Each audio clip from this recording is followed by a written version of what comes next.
It's another Thursday where we've got a video. Obviously, there's so much drama to break down. I know we're going to get a lot of United and Spurs fans here tonight because obviously the results we have seen for both of your football clubs have been absolutely crazy. Maybe you didn't even expect them. I didn't really know what to say going into these games. I watch a lot of Champions League. I watch the La Liga. I watch the Premier League. Watch a bit of the Serie A. I used to watch the Bundesliga, but I can't say I watch a ton of Europa League. And I have been following Manchester United's run in the Europa League because for the season they have had, 15 losses in the Premier League. They are undefeated in Europe. They're the only team that's undefeated in Europe. It's crazy. It's crazy. And they continue that tonight against a very legitimate Athletic Club team. Obviously the red card in this game, we'll talk about a little bit about both games, mainly United, but we'll talk about kind of how the stage is being set for the final potentially. United start this game that, look, they're suffering some pressure, where, they're going into a hostile environment. Athletic Club is, I think, statistically the best La Liga defensive team this season. And this is a team that, look, I said United have a real challenge, and this is a dream first leg. You finish 3-0. You go back home with a 3-goal advantage. It's just a dream. It's a dream. You put yourself in the pole position for the qualifying to finish first and get to the final here. It could be an incredible storyline for Manchester United. We're going to talk this game through a little bit. Now, first of all, this game, oh my God, Harry Maguire. We said this in the last United video. I'm telling you guys right now, bro, this guy is built different, all right? And clearly Amarim's letting him free roam a little bit because how does United score their first goal? Harry Maguire shows Garnacho how to dribble a football again. And look, like, man, he's doing some shot cancels, shot fakes, cutbacks. I can't believe what I've seen. It looks like it's gone back to Ronaldo 15 years ago in the United shirt, the baby Ronaldo. I can't believe it. So Maguire serves in a beautiful cross. Ugarte, who had a fantastic game today, ricochets over to Casemiro. I got to tell you, Casemiro in the big games for United, in the last couple games they've played that were, the stage was brightest, he's been playing out of his mind. I thought Casemiro, to me, watching this game, Casemiro and Bruno Fernandes today, oh my goodness. Bruno gets a penalty. Obviously, the controversial part of the game was this. Look, I don't do referee decisions on this channel. I talk about football because I love this game. I love talking and interacting with you guys about the games. For me, looking at this, I'm not really too sure of it. I personally hate red cards because I feel like when you do give a red card, especially early in the game, regardless of when, but early as well, first half, it does ruin the game to an extent. Obviously, any professional team that's playing with a red card, it's going to be a huge disadvantage. The quality, for the most part, is fantastic on a lot of these teams. So what happens? Vivian gets sent off. A lot of people are up in arms about this. I've read through the rules.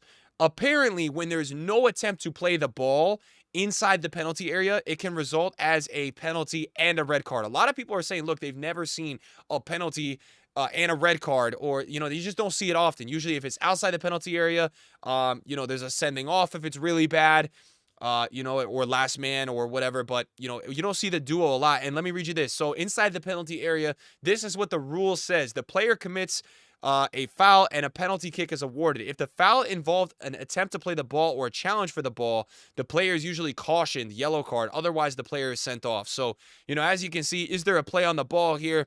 No. The only thing that people are annoyed about is that, look, like this went to a couple minutes of checking it out, and the other week there was one in the Rangers game where it was a shirt pull behind. The same result didn't happen. Like my biggest problem with the decisions, all this technology, all of this, it's so situational still, even with rules like I just read you. So I don't know what to make of it. The fact of the matter is Bruno steps up and converts it. And let me tell you, the United score a third goal where, oh my goodness, the way they were tick-tock in the middle, I couldn't believe it. I was like, wow, what am I watching? We're seeing nice layoffs, nice, passes through, and Bruno finishes a perfect chance into the far corner. End all stats here. I mean, once Athletic Club got that red card, they really suffered. Is this over? Is 3-0 over? Well, we've seen crazier comebacks before. And, when you look at these two teams, when you look at United, you look at the game they had versus Lyon. I mean, how quickly that one almost got away from them, how quickly they conceded those 3 goals. This one is not over, but United have put themselves where I thought heading into this, they were in a bit of a disadvantage. I think they are in a very, very nice spot to go through probably 85, 90% range to go through to the final. This Bilbao team is very legit. I'm not sure they're going to concede too much in the next leg, but I think one goal for United should be enough to get them through. United just seem like they're playing with a certain swagger and confidence in this competition. Like they feel like they really do belong here. So regardless of that red card, I still liked what I saw. I felt like United, they didn't really put their foot off the gas in the second half. They definitely went for more goals. They got unlucky. They could have had a fourth, to be honest. Outside of that, Athletic Club just really struggled to get anything going. I think Bruno is going to get the man of the match today. It was nice to see Diallo going back in as well. That's going to be huge for United, really to have him hopefully hitting some nice form. Can use the match on the weekend to really get back to that and, hopefully, obtain some form for next week. That's going to be huge for you United fans. I really didn't think it was Højlund's worst game ever. I mean, obviously, you still want to see your striker score goals, but it's just not been the way it's been going for him this season. So I don't think anything surprising there. Final I guess stats, United a little bit less than 3xG. Athletic Club did have 1xG. You thought they would get one at the end, but Athletic Club did not, and that was huge that United did not concede that one at the end. I think other things to talk about, Bruno's got 37 goals and assists this season. I mean, it's crazy. It's crazy to me. I caught the Spurs game a little bit too, and we don't talk about Spurs on this channel a lot. You guys ask me, a lot of you guys are Spurs fans. You say, why do you cover Spurs? I say, it won't get any views. People aren't really talking about Spurs. There's not much to talk about here. Madison's goal, I saw it. He kind of scuffed it. It still went in. Johnson scored really early. It was one of those triple cross plays. They got it to go. Solanke with the penalty, which I did not see. But if we just look at this, man, wow, like, what are we seeing here? I mean, we might be really seeing a Spurs United final. That would be electric. And like, to me, it's hard for me to understand even how that's even happening because, Spurs got cooked by Liverpool 5-1. United have had the shittiest season in the league. It's unbelievable how bad they've been. As I said, they have combined 34 losses. They are in 14th and 16th place. It's been two of the stinkiest seasons of all time for those football clubs, and they may actually be battling in the final. Spurs trophyless for how long, right? For how long? And, United, this would be crazy for Amorim to get this trophy in his first season. And obviously, whoever's winning this is going to be playing Champions League football next year, and we know both these teams would have not been able to play Champions League football with the way their seasons have gone. So, to me, I'm finding this quite incredible, the story that we might be seeing one of these two playing each other. I mean, it really does look that way. I mean, guys, what chance do you give where, Spurs are going up 3-1 back to home, right? And they did do a really good job. I felt like they created a lot. I watched a bit of it. And then you got United going back home up 3 goals. And you got some players like Casemiro, Bruno, you're getting Diallo back. You got Dorgu playing well.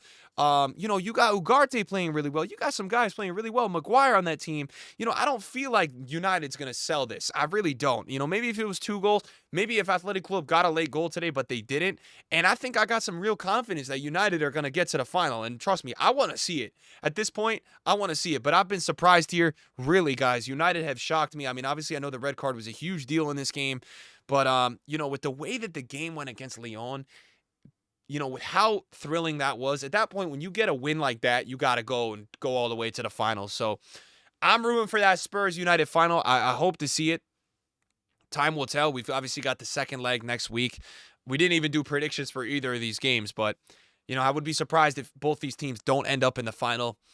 I think, when we see that, if we're going to think about a United Spurs final, who do I even think is going to do better there? Guys, go flip a coin, bro. I don't freaking know. These teams are so unpredictable. We don't know what we're going to get.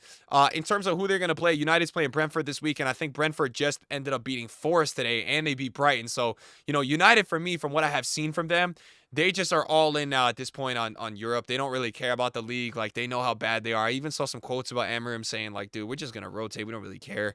So they've got that, and then next Thursday, they've got the game. Who do Spurs have on this weekend? Spurs are playing against West Ham this weekend, and then they will play the return leg at Spurs next Thursday. So, wow, crazy day of European football, crazy week. I feel like this year we've been so blessed to watch all this football. It's just been insane. It's been insane. We've had a real treat in these competitions. So, thanks for watching, guys. Let me know your thoughts down below, and we'll see you guys later. Peace.